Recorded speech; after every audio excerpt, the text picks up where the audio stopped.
योगी आदित्यनाथ ने सोमवार को लखनऊ में आयोजित जनता दर्शन कार्यक्रम में प्रदेश भर से आए फरियादियों की समस्याएं सुनी। इस दौरान मुख्यमंत्री खुद पीड़ितों के बीच में पहुंचे और उनके प्रार्थना पत्र लेकर जल्द समाधान का भरोसा दिलाया। सीएम ने प्रशासन और पुलिस अधिकारियों को निर्देश दिए कि हर शिकायत का समयबद्ध निस्तारण सुनिश्चित किया जाए। वहीं निवेश और उद्योग से जुड़े मामलों में लापरवाही पर भी उन्होंने सख्त रुख अपनाया। कासगंज से आए एक पीड़ित की पुलिस संबंधित शिकायत और अवैध कब्जे के मामले पर मुख्यमंत्री ने तत्काल कार्रवाई के निर्देश देते हुए कहा कि ऐसे मामलों में किसी तरीके की ढिलाई बर्दाश्त नहीं की जाएगी।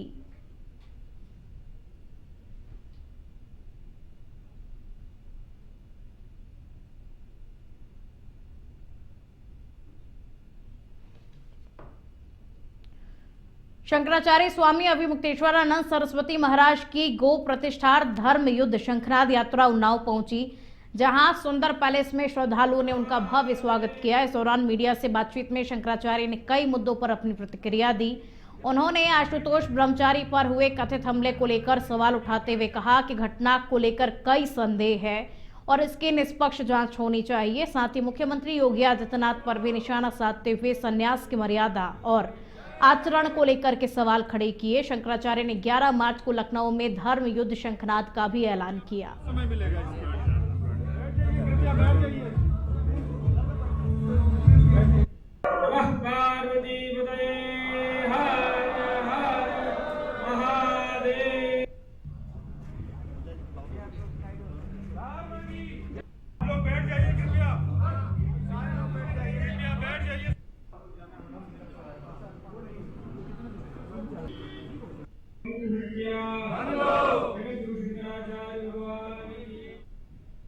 ऐसा है कि हम जब प्रातःकाल थे उसी समय वहाँ के पत्रकार बंधुओं के माध्यम से हमको ये सूचना मिली। आश्चर्य हुआ, किसी के ऊपर ऐसा हमला दुखी भी करेगा जो व्यक्ति हिंसा को मानता हो, हिंसा में जिसका विश्वास ना हो उसको दुखी हो। हमको फोटो दिखाया गया उनका, हमको देख करके दुख हुआ, लेकिन फिर जब जो अटेंडेंट है उसका वक्तव्य सुनाया गया, हमको बताया गया। अयोध्या में आयोजित राज्य स्तरीय बेसिक क्रीड़ा प्रतियोगिता के उद्घाटन समारोह में बेसिक शिक्षा राज्य मंत्री संदीप सिंह शामिल हुए। कार्यक्रम के बाद सर्किट हाउस में मीडिया से बातचीत करते हुए मंत्री ने कई समसामयिक और अंतर्राष्ट्रीय मुद्दों पर अपनी प्रतिक्रिया दी। स्वामी अभिमुक्तेश्वरानंद की यात्रा को लेकर उन्होंने कहा कि ये धर्म से जुड़ा हुआ विषय है, इसीलिए इस पर टिप्पणी करना उचित नहीं है, लेकिन वो सभी धर्मों और परंपराओं का सम्मान करते हैं। और वहीं अमेरिका और ईरान के बीच में बढ़ते तनाव पर चिंता जताते हुए उन्होंने कहा कि युद्ध का असर पूरी दुनिया पर पड़ता है और सभी लोग इसके जल्द समापन होने की प्रार्थना कर रहे हैं।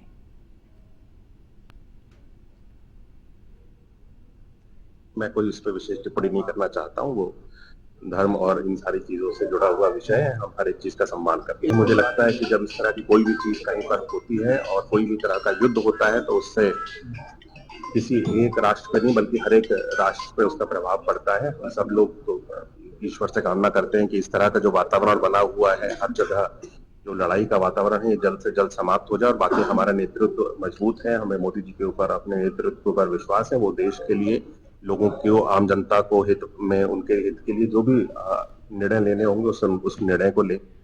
जालौन के उरई की बेटी डॉक्टर प्रतिभा शर्मा ने अपनी मेहनत और प्रतिभा के दम पर एक बड़ी उपलब्धि हासिल की है।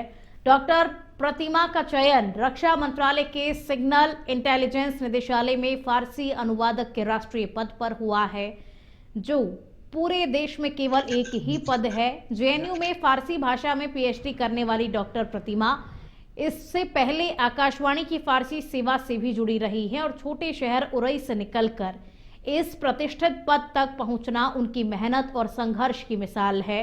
उनकी इस सफलता से न सिर्फ जालौन बल्कि पूरा बुंदेलखंड गौरवान्वित महसूस कर रहा है।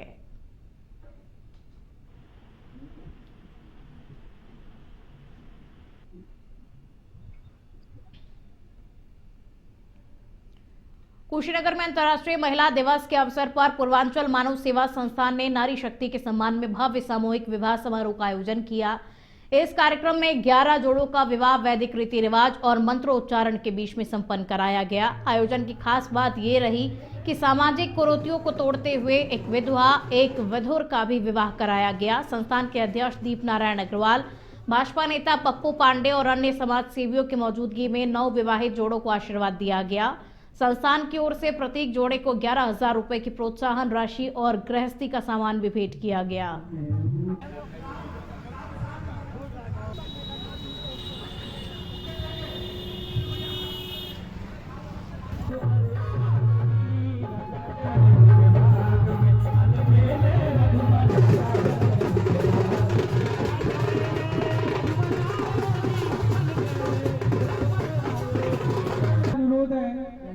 जितने भी प्रशासन के लोग यहाँ पे मौजूद हैं, कोई जाएगा नहीं, उनके लिए एक स्वागत गीत लिखा गया है।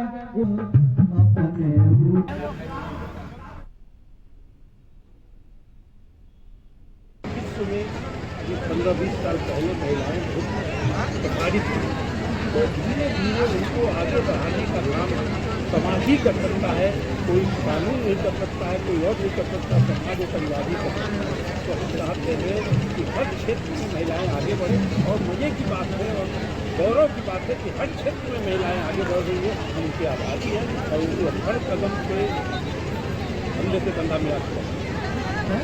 36 बहनों की शादी हम लोग संपन्न कराते हैं। अभी एक बहन आई है जिसका हम लोगों ने पिछले साल शादी किया था।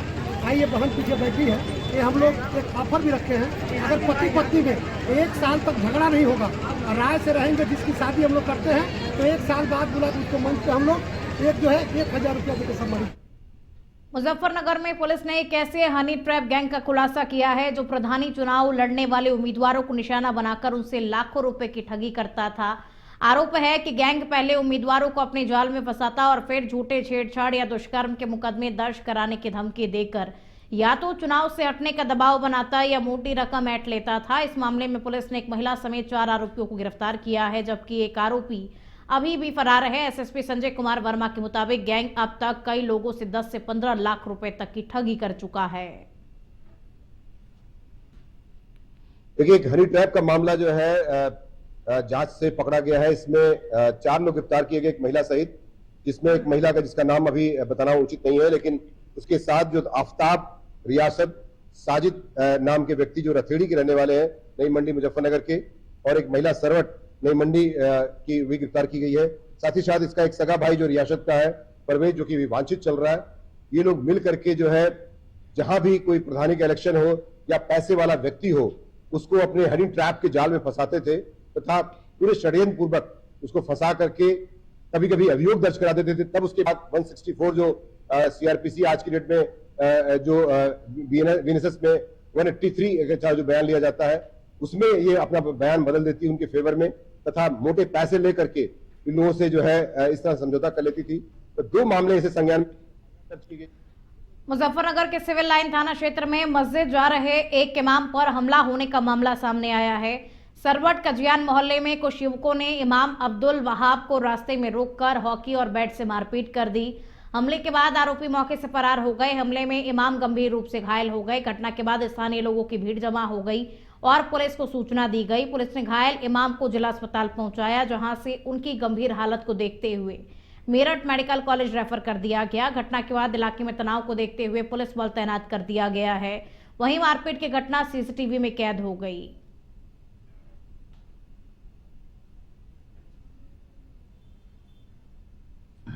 थाना सिविल लाइंस क्षेत्र के काजियान मोहल्ले में एक बाइक पे जाते हुए व्यक्ति अब्दुल वहाब जिनका नाम था, काजियान मोहल्ले में, उनके साथ इसी मोहल्ले क्षेत्र के रहने वाले तो 4-5 लड़कों ने मारपीट की है और ये सीसीटीवी कैमरे में ये घटना कैद हुई है। गवाह यहाँ पे मौके पे लोगों ने देखा है। तहरीर पुलिस द्वारा प्राप्त कर ली गई है। थाना सिविल लाइंस पे मुकदमा सुसंगत धाराओं में लिखवा दिया गया है। ये अभी हमें ज्ञात हुआ है कि मुफ्ती अब्दुल वहाब साहब ये मदरसे से आ रहे थे। इनके साथ कुछ असामाजिक तत्वों ने कुछ धार्मिक टोन कसी है और मारपीट की है उनके साथ बहुत ज़बरदस्त तरीके से। तो इस तरीके के असामाजिक तत्वों के खिलाफ कानूनी कार्रवाई होनी चाहिए। ये मुफ्ती साहब हैं, हमारे इमाम साहब पीर वाली मस्जिद के, जो कि मेरे छोटे भाई भी हैं। इनके साथ मार पिटाई करी है कुछ असामाजिक तत्वों ने हमारे ज़िले का माहौल ख़राब करने के लिए, सांप्रदायिक सौहार्द खराब करने के लिए। रायबरेली में भाजपा नेता और मंडल अध्यक्ष हरिओम चतुर्वेदी को फेसबुक पर धमकी देने वाले आरोपी को पुलिस ने गिरफ्तार कर लिया है। एसओजी टीम ने कार्रवाई करते हुए आरोपी सलाउद्दीन को लखनऊ के मुंशी पुलिया इलाके से दबोचा है। बताया जा रहा है कि आरोपी ने सोशल मीडिया प्लेटफॉर्म फेसबुक पर भाजपा नेता को धमकी दी थी, जिसके बाद में मामले को गंभीरता से लेते हुए पुलिस ने जांच शुरू की। तकनीकी साक्ष्यों के आधार पर एसओजी टीम ने आरोपी का पता लगाकर उसे गिरफ्तार कर लिया। फिलहाल पुलिस आरोपी से पूछताछ कर रही है और मामले की आगे की जांच जारी है। एक अभी 2-3 दिन पहले एक फेसबुक लाइव पर एक सलाउद्दीन नामक एक व्यक्ति है जिसके आपराधिक इतिहास भी है। वो बछराबाद क्षेत्र के रहने वाले एक व्यक्ति को फेसबुक लाइव से एक धमकी दे रहा था। इस संबंध में पुलिस ने तत्परता से संज्ञान लिया और मुकदमा अपराध संख्या 116/26 धमकी और जान से मारने की धमकी और जो है सोशल मीडिया की यूज़ करने वाली जो धाराएं हैं BNS की, उसमें अभियोग पंजीकृत किया गया। पंजीकरण के बाद जो है सलाउद्दीन को गिरफ्तार कर लिया गया। झांसी के बगीना थाना क्षेत्र में सोमवार सुबह एक भीषण सड़क हादसे में आर्मी के जवान की मौत हो गई। खेलार गांव के पास आर्मी ट्रक और पिकअप वाहन की आमने सामने टक्कर हो गई। टक्कर इतनी जबरदस्त थी कि ट्रक का क्लीनर हरिकेश वाहन में ही फंस गया। स्थानीय लोगों की मदद से उसे बाहर निकालकर मेडिकल कॉलेज झांसी पहुंचाया गया, जहां डॉक्टरों ने उसे मृत घोषित कर दिया। मृतक हरिकेश गाजीपुर जिले का निवासी बताया जा रहा है। हादसे के बाद सड़क पर करीब 2 घंटे तक जाम की स्थिति बनी रही। पुलिस ने पिकअप चालक को हिरासत में लेकर मामले की जांच शुरू कर दी है। 5:30 बजे एक्सीडेंट हुआ है। किस किस का एक्सीडेंट हुआ?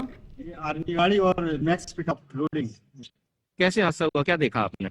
मैं ये देखा कि ये मैक्स पिकअप गाड़ी है, इसने स्पीड से आर्मी गाड़ी ने तेजी से मारी है। कौन कौन जख्मी हुआ इसमें? इसमें हॉस्पिटल हो चुका है। अच्छा, फिर क्या हुआ? क्या हमने फोन लगाया 112 नंबर, 8 घंटे तक नहीं लगा 112 नंबर। अब पता नहीं सर कैसे क्या हो गया, अब मेरे को समझ में नहीं आ रहा। क्या चला रहे थे आप? पिकअप चला रहा था सर। फिर क्या हुआ, कहाँ जा रहे थे आप पिकअप लेकर? ईमानपुर जा रहा था। फिर क्या हुआ?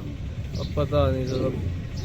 ये आप ट्रक से आपकी पिकअप का एक्सीडेंट हुआ है? पिकअप हाँ, पिकअप के ड्राइवर हैं आप? हाँ सर। फिर कैसे एक्सीडेंट हो गया?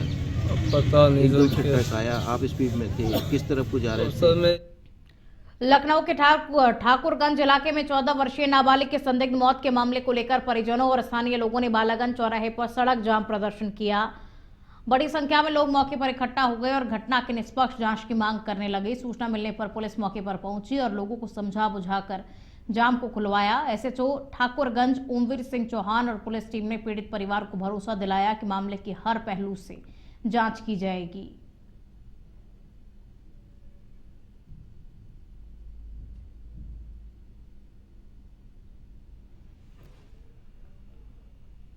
बागपत की अपर जिला न्यायाधीश कोर्ट संख्या 5 ने रटौल नगर पंचायत अध्यक्ष पद के 2023 के चुनाव को शून्य घोषित कर दिया है। अदालत ने पाया कि निर्वाचित अध्यक्ष जुनैद फारूक के नामांकन पत्र में आवश्यक जानकारी और आपराधिक इतिहास से संबंधित विवरण पूर्ण रूप से नहीं दिया गया था। इसी आधार पर कोर्ट ने चुनाव परिणाम को निरस्त कर दिया। ये फैसला बीजेपी प्रत्याशी मुंतजीर द्वारा दाखिल चुनाव याचिका पर सुनाया गया। अदालत ने जिला निर्वाचन अधिकारी को निर्देश दिया है कि उत्तर प्रदेश नगरपालिका अधिनियम के तहत 1 माह के भीतर आवश्यक कार्रवाई की जाए।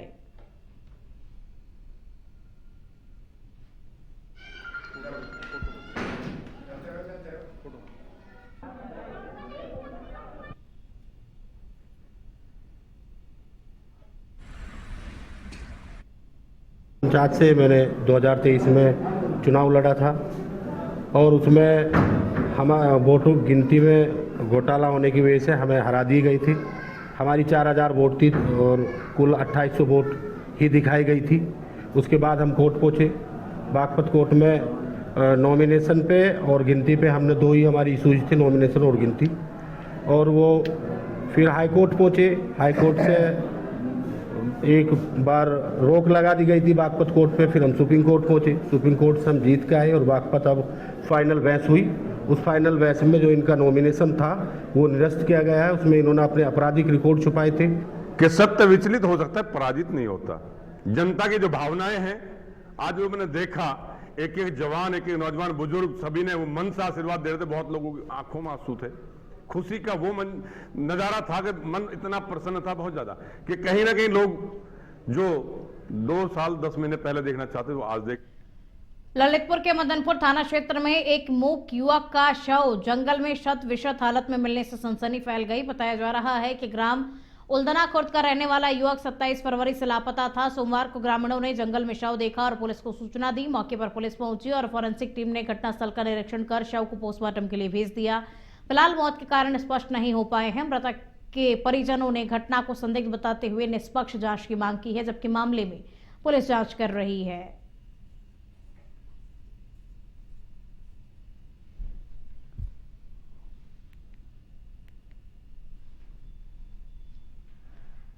मिर्जापुर के मंडलीय अस्पताल की मोर्चरी से लापरवाही का गंभीर मामला सामने आया है। यहां पोस्टमार्टम के लिए रखे एक युवक के शव को चूहों द्वारा कुतरे जाने का आरोप लगा है।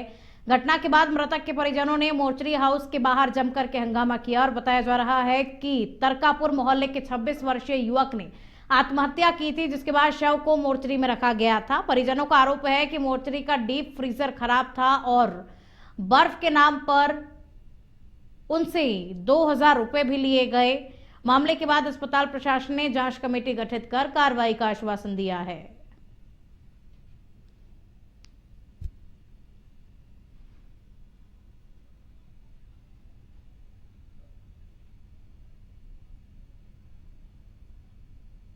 हॉस्पिटल में हमारे बुआ के लड़के का वो आत्महत्या कर लिया था, उसी कारण हम लोग आए थे। कल पीएमओ के लिए हम लोग यहाँ पंचनामा के लिए यहाँ रखा गया लाश। तो हम लोग हमने खुद डॉक्टर साहब से बोला कि गर्मी का दिन है, डिफ्यूजर चालू करा दीजिए, उसी में रखा जाए, नहीं तो लाश 2 बजे तक खराब हो सकती है, महक जाएगी। तो डॉक्टर साहब कहें कि एक आदमी उनका आया, चेक किया गया डिफ्यूजर नहीं सही है, तो ये हुआ क्या किया जाए। पूरी वीडियो है मेरे पास, हंगामा हुआ, डॉक्टर साहब वहां से नहीं निकले। डॉक्टर साहब के साथ जो जूनियर डॉक्टर थे वो कहे ऊपर जाइए, तो ऊपर हम कहाँ जाएं। संज्ञान में आया कि एक बॉडी कल आई थी और उसको यहाँ पर रखा गया है। तो जब आज परिजन बॉडी को वापस लेने आए तो उन्होंने शिकायत करी कि यहाँ पर उस बॉडी को कुछ घाव बने हैं उसके ऊपर। उन जो परिजन थे उनके अकॉर्डिंग जो उनका वक्तव्य है या उनका कहना है वो ये है कि इसको चूहे द्वारा काटा गया है। तो इसके ऊपर समस्त जो भी इसके लिए इस प्रकरण में स्वास्थ्य विभाग की तरफ से या मेडिकल एजुकेशन की तरफ से जो भी कर्मचारी हैं उनके ऊपर स्पष्टीकरण मांगा गया है और एक कमेटी गठित की गई है जो इस प्रकरण की जांच करेगी और इसके ऊपर जो भी दोषी पाया जाएगा उसके लिए उचित कार्यवाही के लिए अनुमोदन। मुजफ्फरनगर में स्वच्छ भारत मिशन के तहत हुए शौचालय घोटाले का मामला 7 साल बाद भी पूरी तरीके से सुलझ नहीं पाया है। वर्ष 2017-18 में करीब 2 करोड़ 81 लाख रुपए की योजना में 2130 शौचालय अपात्र पाए गए थे, जिससे बड़े पैमाने पर अनियमितताओं का खुलासा हुआ था। आरटीआई कार्यकर्ता सुमित मलिक ने जिलाधिकारी को ज्ञापन देकर लंबित रिकवरी को जल्द पूरा करने की मांग की है। उनका कहना है कि अब तक केवल 27 लाख रुपए की ही वसूली हो सकी है, जबकि करीब 1.25 करोड़ रुपए की रिकवरी अभी बाकी है। जिलाधिकारी ने मामले में जल्द कार्रवाई का आश्वासन दिया है।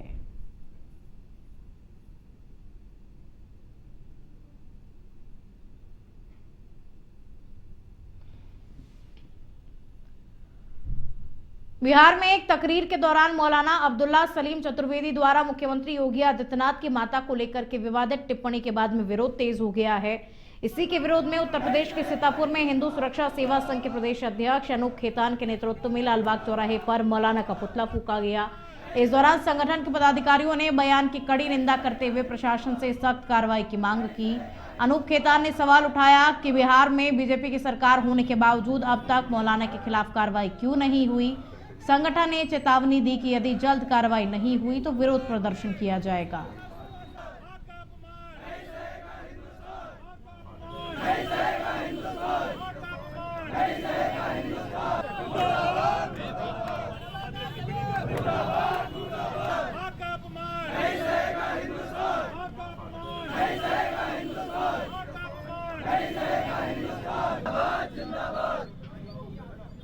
देखिए, एक वीडियो के माध्यम से हम लोगों के संज्ञान में आया है एक पागल मौलाना जिसका नाम मौलाना अब्दुल्ला सलीम है।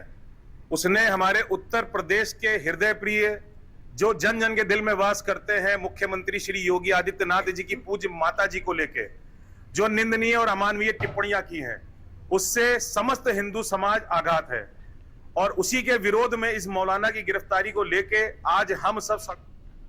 अब खबर रायबरेली से है। मुख्यमंत्री योगी आदित्यनाथ की माता को लेकर अभद्र टिप्पणी के विरोध में प्रदर्शन किया गया। शहर के डिग्री कॉलेज चौराहे पर सदर विधायक अदिति सिंह के नेतृत्व में धरना दिया गया। इस दौरान विधायक अदिति सिंह ने कहा कि बिहार के मौलाना अब्दुल्ला सलीम द्वारा मुख्यमंत्री की माता जी के बारे में की गई टिप्पणी बेहद दुर्भाग्यपूर्ण और भारतीय संस्कृति के खिलाफ है। उन्होंने कहा कि किसी की भी माता के बारे में इस तरीके की भाषा का प्रयोग सामाजिक मर्यादाओं का खुला उल्लंघन है। अदिति सिंह ने कहा कि उत्तर प्रदेश में कानून का राज है और ऐसे लोगों के खिलाफ कठोर कानूनी कार्रवाई की जानी चाहिए।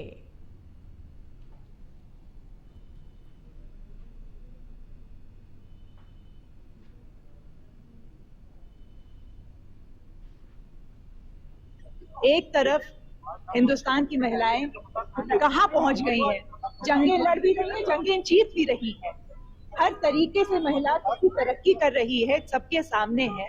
हमारे अपने धर्म में, हमारे देश में एक महिला की और एक माँ का क्या स्थान है, ये सब जानते हैं। दूसरी तरफ बिहार के मौलाना अब्दुल्ला सलीम करके एक जन है, जिन्होंने अपने तकरीर उन्होंने कोई दी थी, जिसमें उन्होंने माननीय मुख्यमंत्री जी, हमारे प्रदेश के मुखिया की माँ जो वृद्ध है, एजेड है, उनके लिए इतने घिनौने शब्दों का उपयोग किया और ये पूरी तरीके से बस मुस्लिम समुदाय को कहीं ना कहीं डिस्टर्ब करने का उनका वो था, मकसद था। एक तरह गोरखपुर में जीएसटी अधिकारी बनकर 9,50,000 रुपए की टप्पेबाजी करने वाले ईरानी गैंग के 2 शातिर जालसाजों को पुलिस ने गिरफ्तार कर लिया है। आरोपियों ने सराफा व्यापारी के कर्मचारी को रोककर खुद को जीएसटी अधिकारी बताया और कागजात जांचने के बहाने रुपयों से भरा हुआ बैग लेकर फरार हो गए। पुलिस ने मामले की जांच करते हुए 300 से ज्यादा सीसीटीवी कैमरों के फुटेज खंगाले, जिसके बाद दोनों आरोपियों को उस समय दबोच लिया जब वो फिर से वारदात करने की फिराक में थे। पुलिस ने आरोपियों के पास से 1.80 लाख की नकदी, घटना में इस्तेमाल कार और बाइक को बरामद किया और गिरोह के 4 अन्य सदस्यों की तलाश पुलिस कर रही है। गोरखपुर महोदय द्वारा अपराधियों और अपराधियों के खिलाफ चलाए जा रहे अभियान के अंतर्गत आज थाना राजघाट में एक महत्वपूर्ण कार्रवाई हुई है, जिसमें थाना राजघाट में पंजीकृत मुकदमा अपराध संख्या 17/26 में 2 अभियुक्तों को गिरफ्तार करते हुए न्यायिक परीक्षा में जेल भेजा गया है। इन 2 अभियुक्तों के खिलाफ के द्वारा घटना में प्रयुक्त एक बलेनो गाड़ी, 1,80,000 रुपये और एक बाइक बरामद की गई हैं एवं अन्य साथियों की तलाश जारी है। गोरखपुर